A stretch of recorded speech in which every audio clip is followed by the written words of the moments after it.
Salah satu yang memiliki peran penting dalam peperangan Rusia dan Ukraina adalah para jurnalis. Resiko dan ancaman nyawa kerap kali menghantui. Seperti yang dialami salah seorang jurnalis Izvestia Region, Severyanov terkena tembakan saat meliput perang Rusia versus Ukraina. Ia yang berada di sisi Rusia mendapatkan serangan dari arah lawan Ukraina. Dalam video yang diunggah akun Telegram Kadyrov Senin 4 April 2022, nampak sang jurnalis itu dibopong tentara Xenia masuk ke dalam mobil.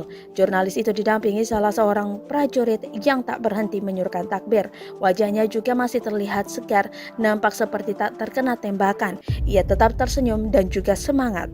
Disebutkan pada keterangan unggahan, usai penembakan itu para prajurit Xenia langsung menghabisi Nazi Ukraina dan neo-Nazi dan segera mengorganisir evakuasi cepat para korban ke rumah sakit.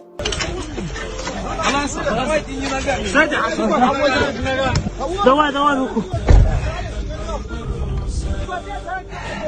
Акбар сила. Аллаху Акбар. Аллаху Акбар. Аллаху Акбар. Спасибо пацанам, вытащили, прикрыли.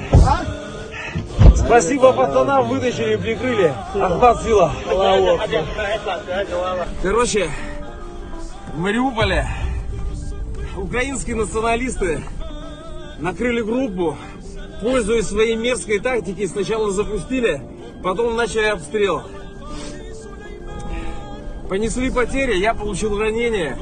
Сейчас наши чеченские бойцы меня прикрыли, вытащили из-под обстрела и в данный момент направляются в больничку.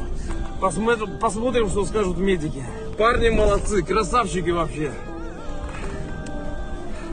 Ранение получил при попытке вывести из боя Грозу. Роман получил 2 ранения в ногу. Гроза был ранен. Я его выводил, сам получил пулевое ранение. Terima kasih sudah nonton. Jangan lupa like, subscribe, dan share ya.